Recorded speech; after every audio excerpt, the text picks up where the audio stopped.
for 9.8, the last class of this unit, we know that the Soviet Union does not exist. It does not exist today. So what do you think will be the cause of that failure? Hopefully, by the end of this lesson, you will understand why it did fail. So in terms of timeline, we are up to about the early 1980s. The Soviet Union has extended its power, controlled so much of the world, and they still were looking for ways to have more control in more places. One of those places is Afghanistan. So that was a very expensive war. Plus, the Soviet Union is still having to maintain and sort of the financial upkeep of all of these places that they control and help. In the case of Afghanistan, because we're America and we don't want the spread of communism, we're trying to contain that threat, America helped out a rebel group in Afghanistan. They're called the Taliban. Perhaps you have heard of them.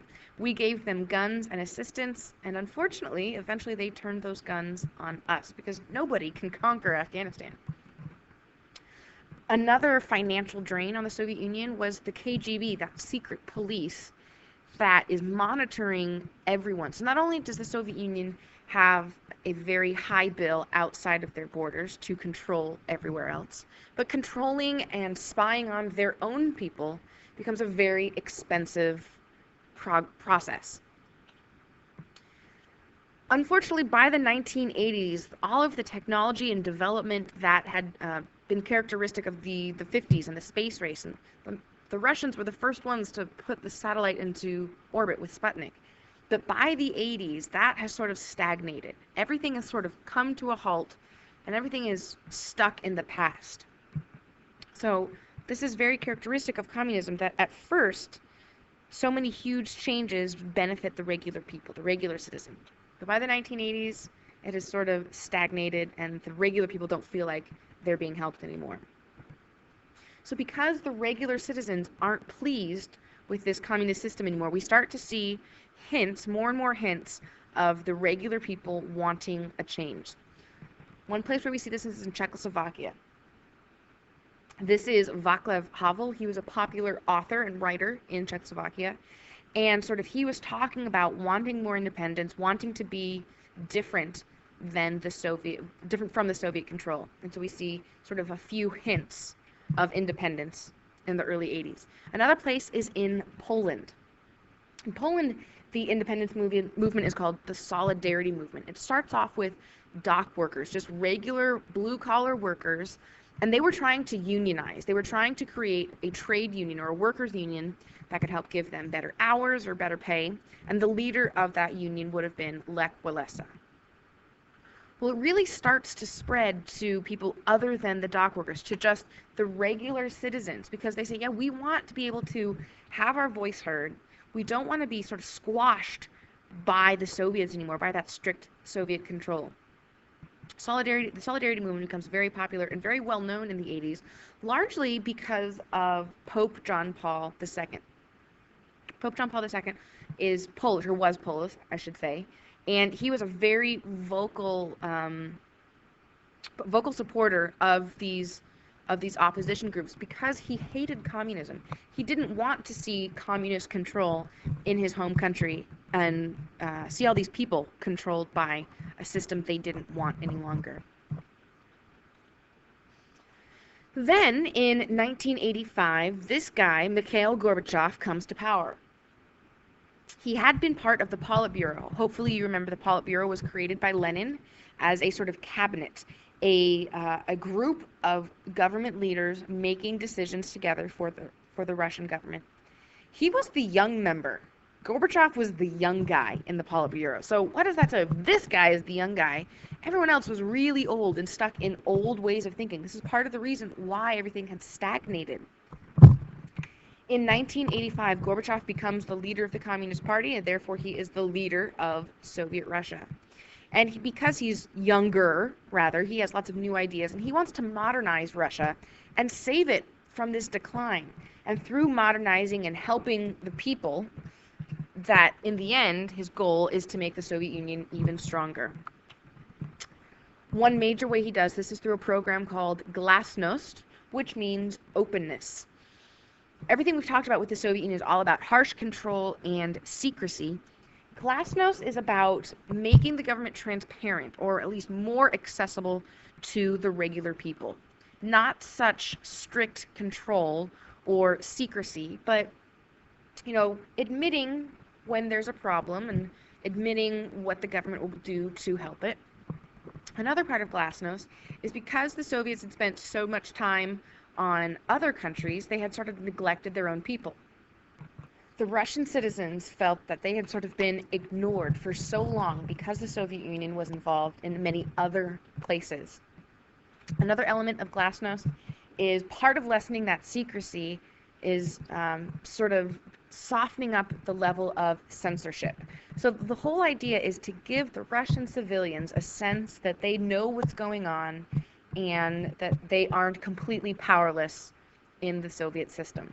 Another way to accomplish that is through what Gorbachev calls perestroika, and that means restructuring. So how are we going to achieve this openness?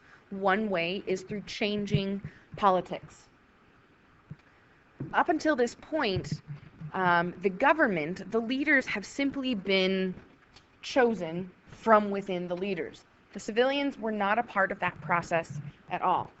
With perestroika, now in the mid-80s, the people get to be a part of elections. They get to go to the polls and vote. Now, the problem with that is there's only one option on the ballot.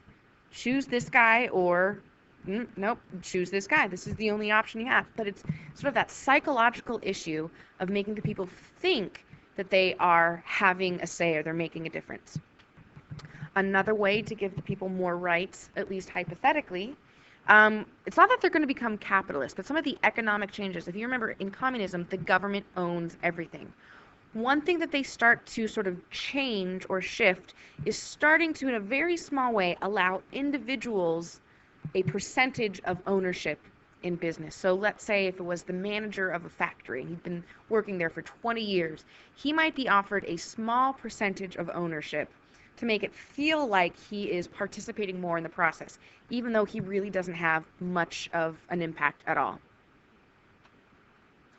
So what happens is just like the children's book, if you give a mouse a cookie. If you give a mouse a cookie, they want a glass of milk. So through Glasnost and perestroika, regular citizens start getting more rights. They start seeing a world of opportunity that might be available to them. And they sort of say, well, great, I want more. Now, what's different about this, because there are always people throughout this entire Cold War we're discussing, that people who are protesting or asking for more rights. Now it is everyone. It's not just the politicians or the activists, but regular civilians. Another thing that the regular people of the Soviet Union start talking about and start feeling is they want to be their own unique group or their own unique country. Rather than being part of this global Soviet system, they would like to be Lithuanian, or they would like to be Ukrainian, not Soviet. So even though Gorbachev's attempt was to save the Soviet Union, he actually dooms it to failure. He does do many good things, though. He does improve international relations. He opens up conversation with President Reagan and Prime Minister Margaret Thatcher from Great Britain. They start talking about potentially opening up to trade. So this really is a very huge shift away from the 50s, where these countries were refusing to negotiate about trade. Another major point of discussion is the nuclear weapons. Gorbachev and Reagan are able to discuss that they want to reduce the number of nukes that they have, because otherwise they'll just be tempted to use them, and that will lead to mutually assured destruction, and that's not good for anything or anyone. So all of this is part of détente, which means a lessening of tension or a decrease of tension between the East and the West. All this seems like it's going pretty well until 1986, when the Chernobyl nuclear power plant, there is an electrical issue, there's a power surge, and there is an explosion. It's a nuclear power plant, which means it's radioactive material that is released into the atmosphere, and it sort of starts traveling around Europe. Now, Russia didn't tell anyone that this happened, because Ukraine was part of the Soviet Union. It's only until a few days later when scientists in Sweden discover that their Geiger counters, these machines that are able to track radioactive material, their Geiger counters start going crazy. So they ask the neighbors, did you have a problem? Was there a test? What's going on? It takes 4 days for the Soviet Union to admit this mistake, or to admit that this disaster happened. The people are absolutely furious because their lives were threatened. Now, the people surrounding the power plant, the surrounding communities, they were evacuated very quickly because this nuclear material, we don't know how damaging it could possibly be. But it really demonstrates that Gorbachev's whole glasnost and openness and honesty with the people still isn't happening.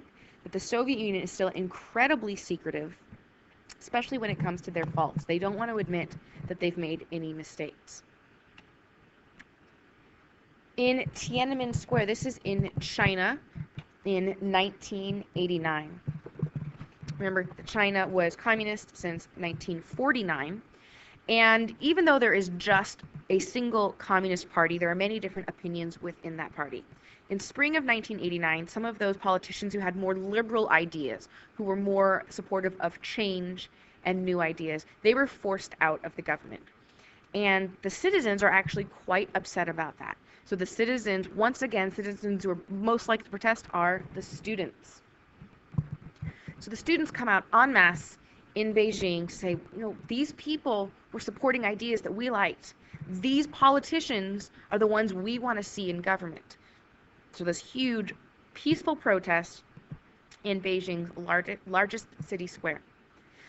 On June 1st, the government declares that martial law will be enacted. So the government's not going to really get involved. The military will take over in trying to control this crowd. And on June 3rd and 4th, the military sends in the tanks to take over the square. And this becomes an incredibly famous image. This man we call Tank Man. We don't know his identity.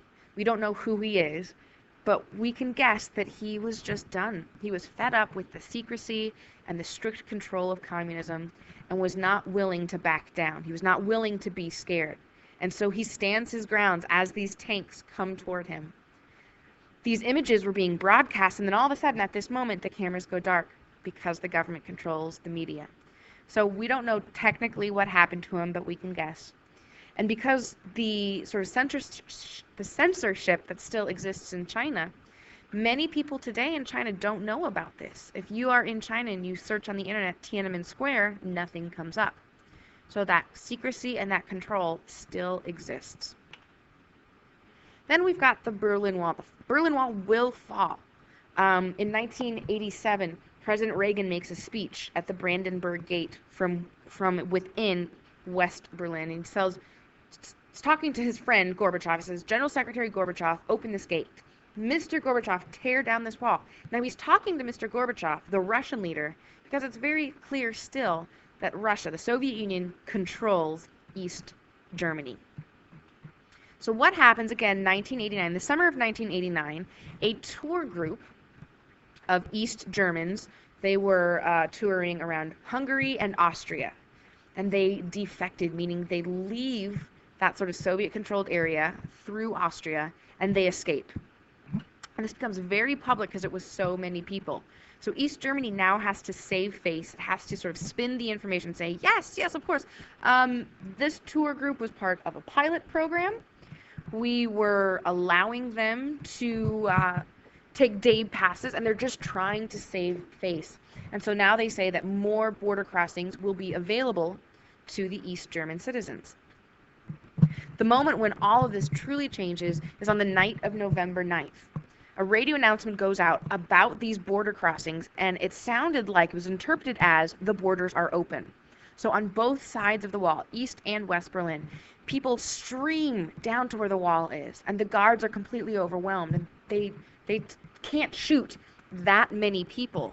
And so they just sort of step aside, and on November 9th, 1989, the wall falls down. Now remember, November 9th is also the same date as the Night of Broken Glass, the beginning of the Holocaust in 1938. So in 1 year, we have such sorrow and horrific behavior against other human beings. But in 1989, we see a chance for a reunification. The people are overjoyed. they start tearing down the wall. They push through and they're reunited with loved ones they haven't seen for decades. Just massive, massive celebration.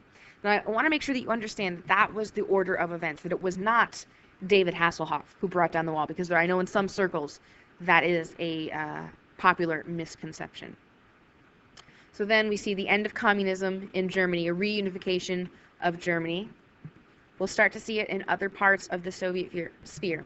The Velvet Revolution is called the Velvet Revolution because it's soft. It's not that fierce iron control, but it's a soft, more peaceful revolution. Again, 1989, very busy year. Many of these territories, like Latvia and Lithuania and Poland and Belarus and all of these countries, they start to see their chance that the Soviet Union is getting weaker and weaker, and that Germany was able to sort of defeat communism. So all of these other areas and groups of people start working at organizing their independence. The real symbol of the success of the Velvet Revolution are the elections in Czechoslovakia in 1989. That author that had inspired the people, Václav Havel, he is elected as the first president of free Czechoslovakia following Soviet control. So Gorbachev is just not doing really well. He thought that by creating reforms through glasnost and perestroika, he would help the people and save his country. But it completely works against him. In 1989, part of perestroika was having elections with only one person. Then in 89, they have elections with multiple people, both communists. And then in 1990, multi-party elections are held in the Soviet Union. And overwhelmingly, the people vote for the non-communist parties. So all of Gorbachev, all of his efforts were for nothing. They turned against him. Rather than saving his country, they brought the downfall of it. Part of that downfall is because of Boris Yeltsin. Boris Yeltsin was a communist politician. He never got along with Gorbachev. And with those electoral changes in 89 and 90, the people overwhelmingly are sort of showing their support for this guy, for Boris Yeltsin. In another series of elections in June of 1991, he is elected as president. So now we have the general secretary of the Communist Party, and we have a president. Two guys, longtime rivals, of sort of equal political status as of summer 1991. In August of that year, Gorbachev decides that he is going to go on vacation. So he leaves Moscow, he leaves the city. And the government sees this as a chance to take over, to get rid of Gorbachev's ruling. The military is used to sort of leaping into action and putting down any revolts. So the military springs into action. But Yeltsin says, no, don't hurt the people. I know that this is what you're used to. I know that you're used to squashing any opposition, but don't hurt the people. And the people love him for this. Yeltsin becomes their hero.